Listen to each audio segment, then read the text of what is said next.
Bring in former CENTCOM Deputy Commander, retired Vice Admiral Robert Harward. Thank you very much for joining us. What do you think about these alerts that are going off in the Middle East right now, in Jordan as well as Israel, telling Americans to be vigilant, but also potentially telling Americans to leave? What do you think is coming? Aisha, the whole problem is the Iranian drones and missiles. That's been a problem from the start. And we're at the point where we're going after all their facilities that produce it, not just where they launch it. And so they're getting desperate. And I believe they're concerned when we double down and continue to go after them, they're going to use all they can to really make their last-ditch effort to stay in power. Because once that's gone, they have no ability to threaten anyone. So this could be the last gasp of a desperate regime in Iran, using everything they have to stay in power. Because as you're seeing, their surrogates are being undermined. They're losing that element of power. Lebanon has signed an agreement with Israel to de-arm Hezbollah. We could be seeing a peace accord and de-arming of Hamas. We're seeing other actors join in the efforts against the Houthis. So with the surrogates undermined and no missiles and drones, Iran has no power. Is that what you think is happening with these water systems in the U.S. across these 7 states where those cyber attacks are bringing them down?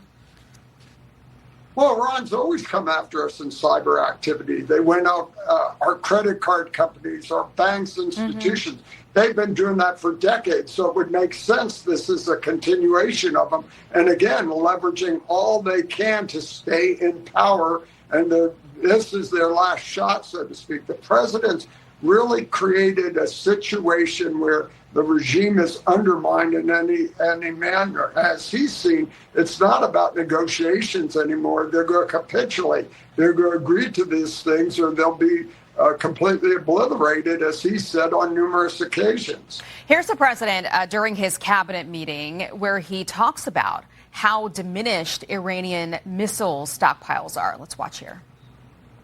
They have no Navy. It's been obliterated. Their Air Force has been obliterated. They have no planes. Their missiles have been largely, they have some left. They have some, but they have far fewer than they had 4 or 5 months ago. Their manufacturing capacity is almost gone. The drone capacity is almost gone. There are very few, but they have some. But Admiral, you know, we've got our own issues with our defense capabilities in the Middle East. I want to put up on the screen new data from CSIS, an analysis of how many THAADs and Patriot missiles we've gone through in this conflict.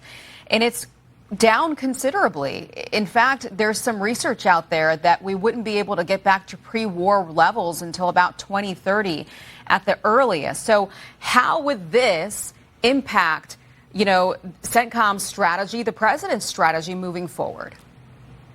Again, I laugh when everyone focuses on our stockpiles. When we built to be able to fight 2 wars simultaneously, where our production facilities are going gangbusters, and let you look at the Iranian side of the equation, where we're taking out all their capacity to build, we're taking out their capacity to launch. So it's diametrically opposite.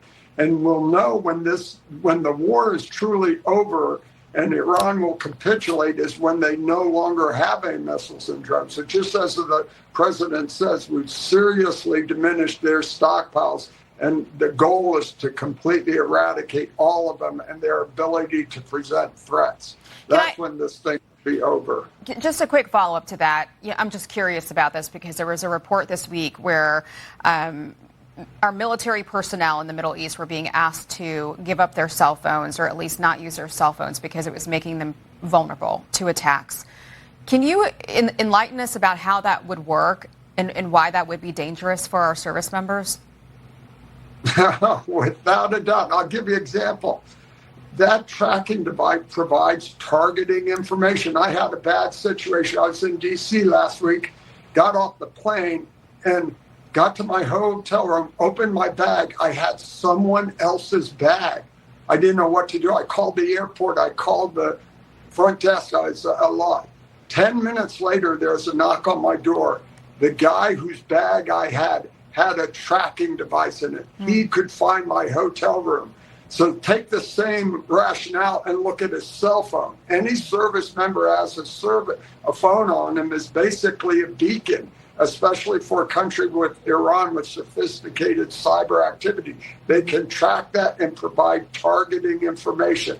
So that's been a policy. If you go in the Pentagon, any government building, you don't take your cell phone. You leave it out. So it can't be listened to. And more importantly, you can't be targeted. So that's the situation here. We're trying to minimize the risk to all of our people, our bases, by ensuring we aren't providing targeting information to the Iranians. Yeah, good call. We don't want them to be any more target than they are right now. Vice Admiral Robert Harward, thank you very much for joining us and for your expertise. Have a great weekend. Great to see you.